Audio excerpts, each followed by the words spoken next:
Assalomu alaykum, hurmatli tomoshabinlar. Bugun juda muhim masalani tushuntiraman. Pensiya jamg'armasi yopilyapti degan gap nimani anglatadi?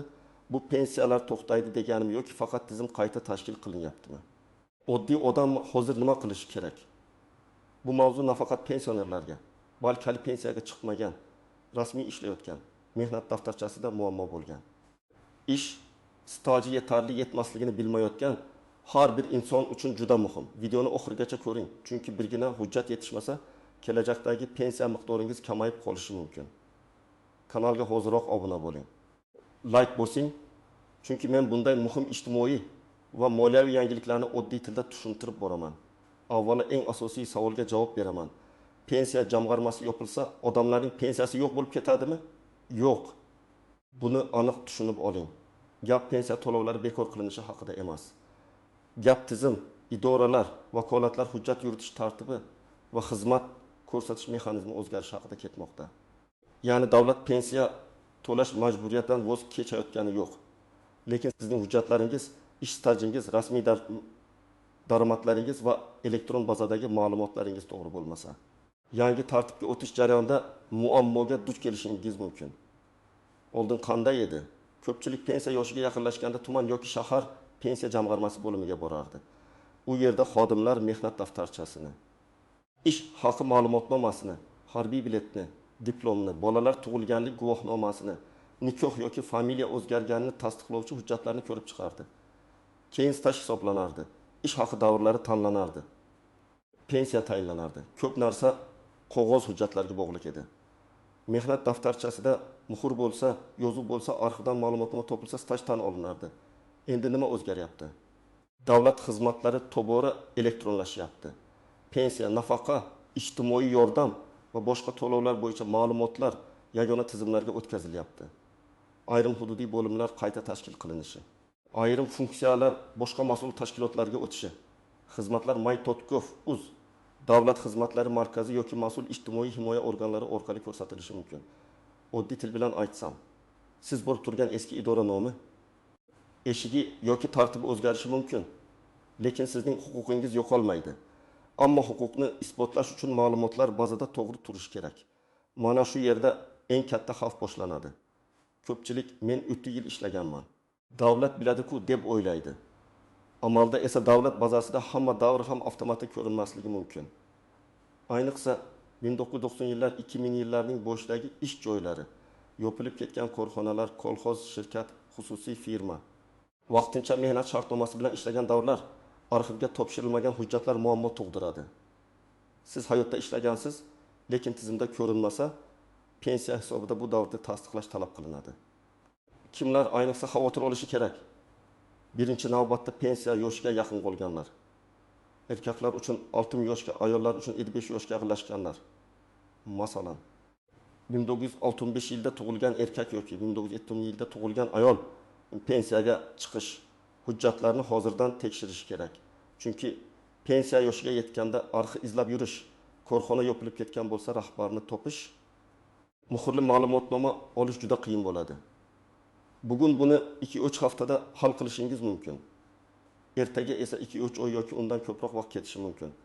Ikkinchi guruh mehnat daftarchasida bo'sh joy, tushunarsiz yozuv, noto'g'ri sana, muhr yo'qligi, korxona nomi o'zgargani bo'yicha dalil yo'q bo'lganlar. Masalan, odam 1938 yildan 2004 yilgacha Navro'z savdo firmasida ishlagan. Mehnat daftarchasida ishga qabul qilingan sanasi bor.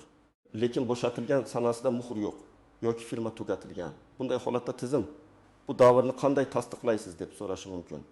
Shunda arxiv ma'lumotnomasi, buyruq nusxasi, ish haqi qaydnomasi, soliq yoki ijtimoiy badal to'langanini tasdiqlovchi ma'lumot kerak bo'ladi.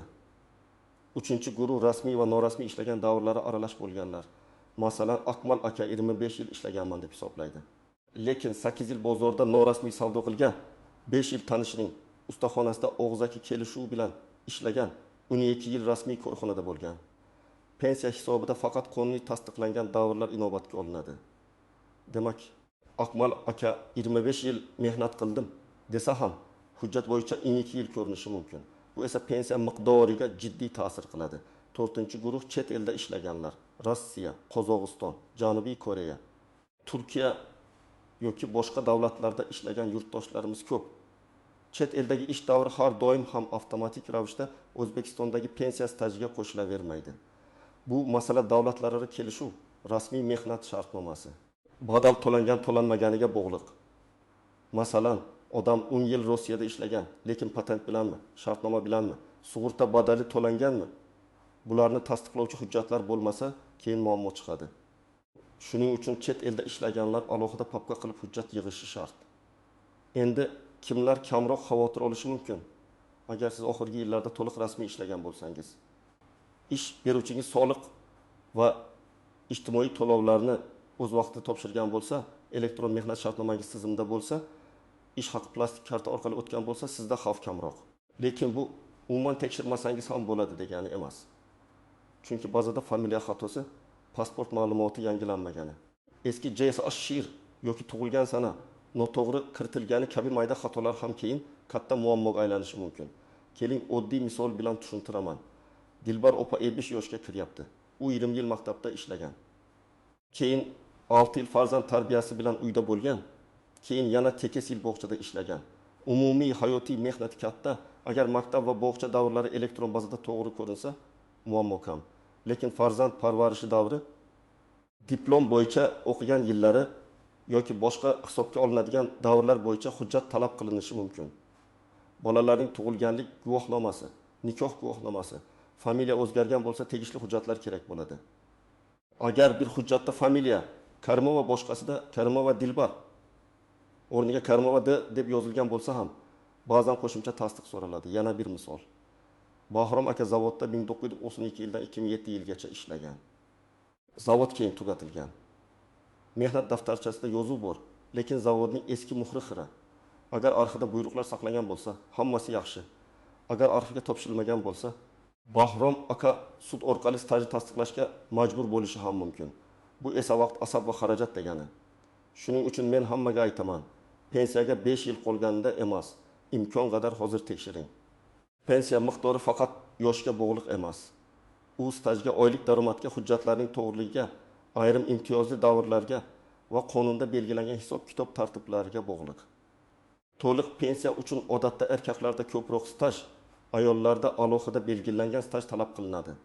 Minimal talab yetarli bo'lmasa, odam to'liq pensiya emas, boshqa turdagi ijtimoiy to'lov yoki kamroq miqdordagi ta'minotga umid qilishi mumkin. Shuning uchun men yoshga yetdim, demak pensiya avtomatik chiqadi deb o'ylamang. Yosh bu faqat bitta shart, asosiy masala. Staj va daromad tasdig'i. Endi istisnolar va ko'pchilik bilmaydigan nozik joylarga o'tamiz.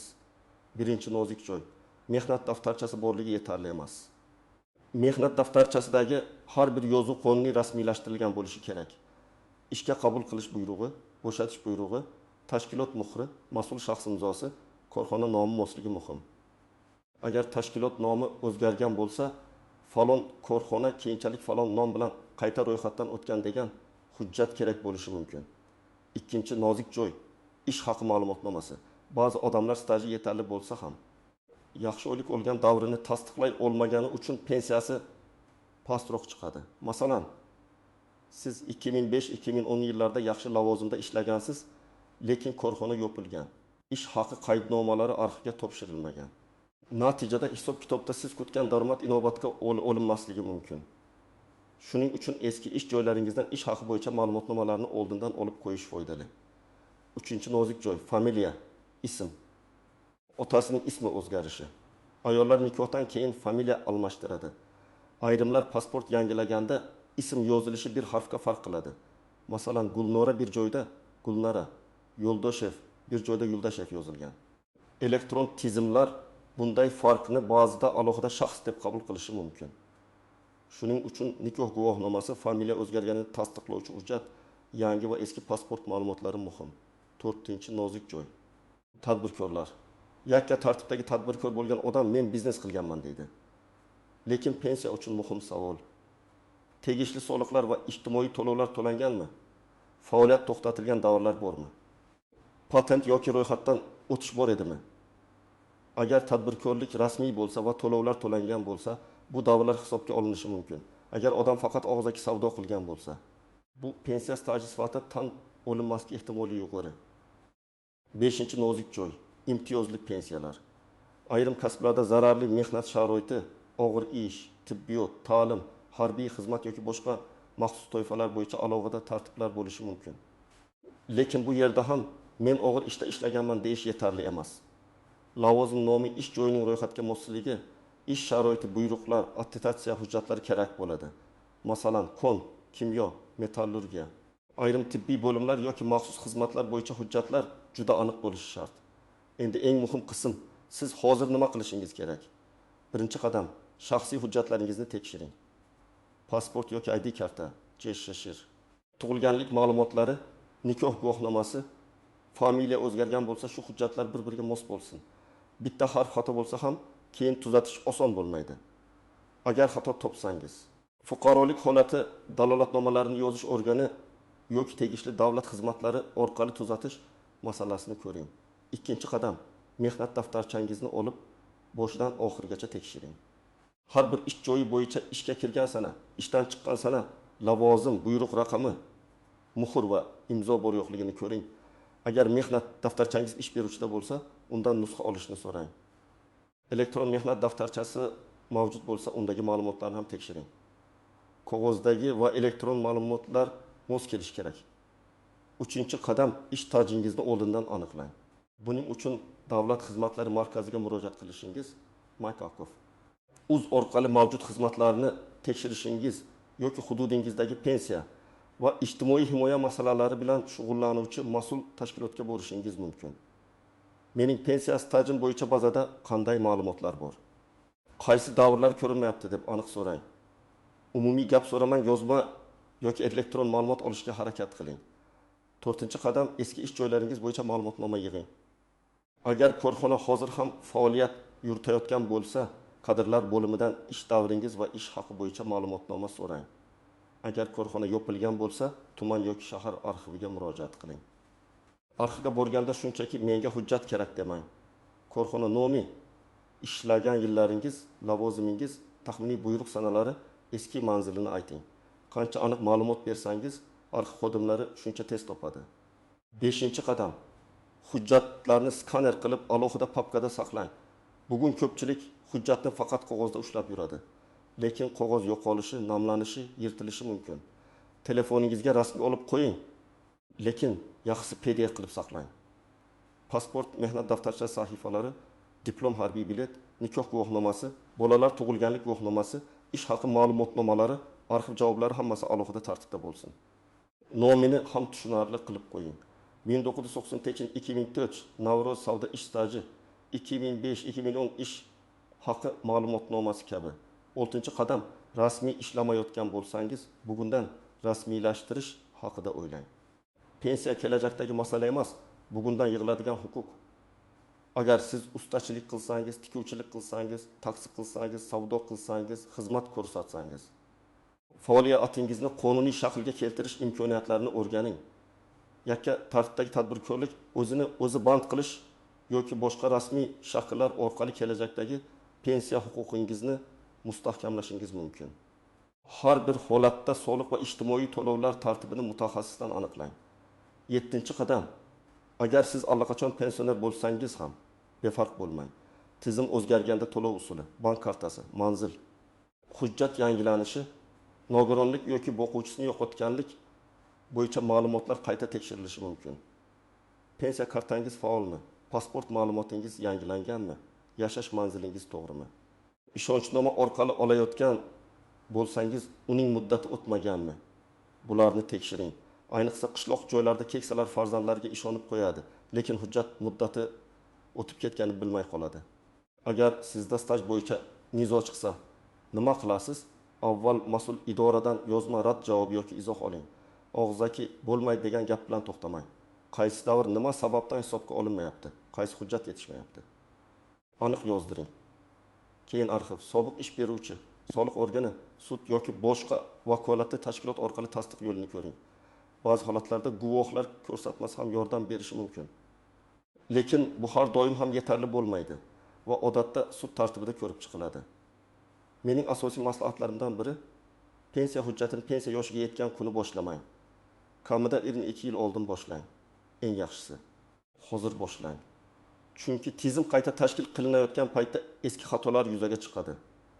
Bugun siz tekshirib, tuzatib qo'ysangiz, ertaga pensiyaga chiqayotganda ortiqcha yugurmaysiz. Pensiya yoshiga yetgan odam uchun har bir oy muhim. Hujjat kechiksa, to'lov ham kechikishi mumkin. Ayrim holatlarda esa siz kutgan miqdor chiqmasligi mumkin. Yana bir gapni alohida aytaman. Ijtimoiy tarmoqlardagi vahimali xabarlarga darhol ishonmang. Pensiya jamg'armasi yopildi. Endi pensiya berilmaydi. Hamma pul yo'q bo'ldi. Darhol falon joyga pul to'lang degan xabarlar chiqishi mumkin. Rasmiy manbalarsiz hech kimga pul bermang. Hujjatingiz nusxasini begonalarga yubormang. Plastik karta paroli yoki SMS kodni hech kimga aytmang. Firibgarlar aynan shunday o'zgarishlar paytida odamlarning qo'rquvidan foydalanadi. Xulosa shuki, pensiya jamg'armasi yopilyapti degan gapni pensiyalar tugaydi deb tushunmang. Bu ko'proq tizimning qayta tashkil qilinishi, xizmatlar elektronlashishi va vakolatlar tartibining o'zgarishi bilan bog'liq jarayon. Lekin bu siz uchun signal. Hujjatlaringizni tekshiring, stajingizni aniqlang, elektron bazada ma'lumotlar to'g'riligini ko'ring.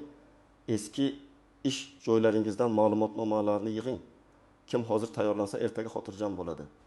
Kim keyin ko'raman desa, pensiya vaqtida arxiv, idora va sud orasida sarson bo'lishi mumkin. Sizdan iltimos kommentariyada yozing. Pensiyaga yaqinmisiz? Stajingizni tekshirtirganmisiz? Mehnat daftarchangizda muammo bormi? Men keyingi videolarda eng ko'p uchraydigan savollarga alohida javob beraman. Video foydali bo'lgan bo'lsa like bosing, yaqinlaringizga yuboring, ayniqsa ota-onangiz, amaki-xolangiz, pensiyaga yaqin insonlar ko'rsin. Kanalga obuna bo'ling. Chunki bunday muhim yangiliklarni oddiy, tushunarli va amaliy tarzda tushuntirishda davom etaman.